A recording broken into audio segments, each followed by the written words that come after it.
Assalamualaikum warahmatullahi wabarakatuh. Kembali lagi di channel Erna. Hari ini saya akan membahas sedikit atau mengasih informasi sedikit tentang kontrasepsi. Tapi kali ini adalah kontrasepsi yang untuk ibu habis melahirkan. Yaitu ada berapa jenis yang aman? Saya di sini akan menerangkan 7 jenis kontrasepsi yang aman untuk ibu menyusui. Pertama itu adalah MAL. Apa itu MAL? Biasanya orang awam itu kan nggak tahu MAL itu apa. Saya baru dengar nih kontrasepsi yang namanya MAL. MAL itu ada singkatan dari metode aminorelaksasi. Metode tersebut bisa digunakan untuk bagi ibu-ibu yang mau menggunakan ASI secara eksklusif.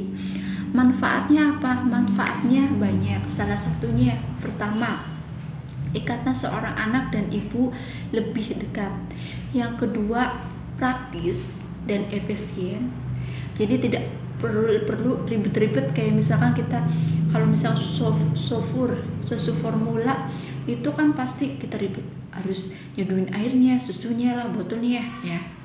Yang ketiga adalah ekonomis.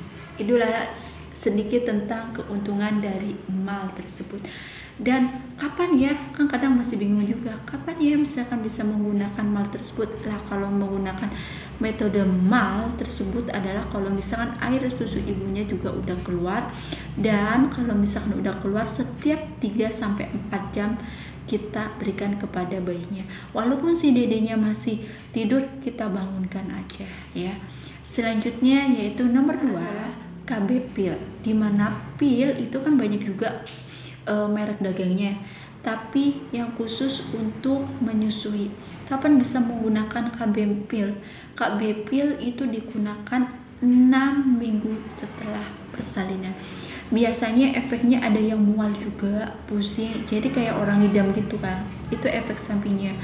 Berat badan tidak naik drastis. Yang penting kita juga atur pola makan. Selanjutnya yaitu nomor 3. Kontrasepsi yang nomor 3 itu adalah kondom. Dari semua jenis kontrasepsi, kondom adalah aman yang untuk pasangan. Maaf ya, yang misalkan dia punya penyakit seks menular, itu adalah sangat efektif untuk menggunakannya biar tidak menular ke pasangannya.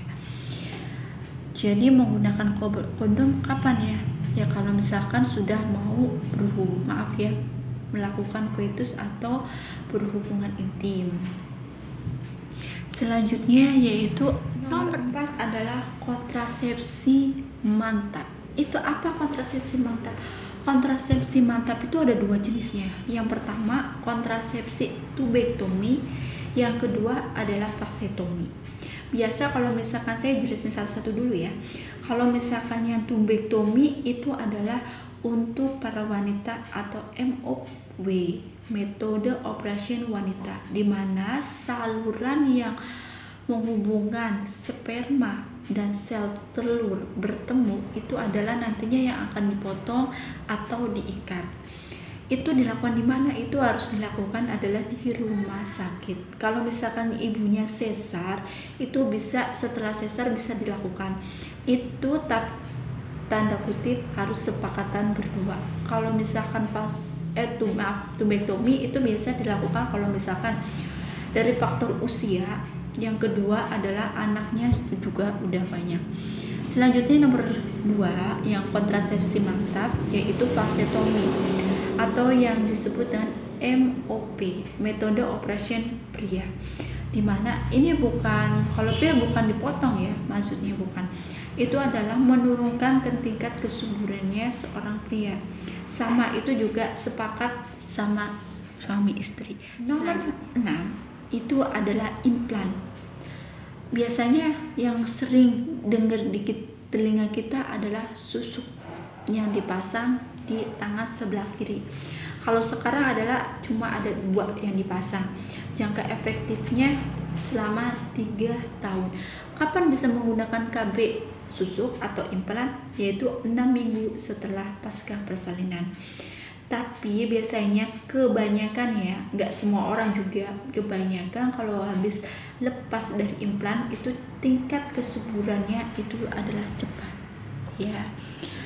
Kalau implan taruhnya di sini, jadi di sini adalah nanti di insisi atau di belek sedikit, nanti ada obat yang dimasukin, yaitu ada 2. Nanti setelah 3 tahun kemudian, nanti yang obat 2 macam ini itu akan dilepas. Kenapa harus di tangan kiri, nggak harus di tangan kanan?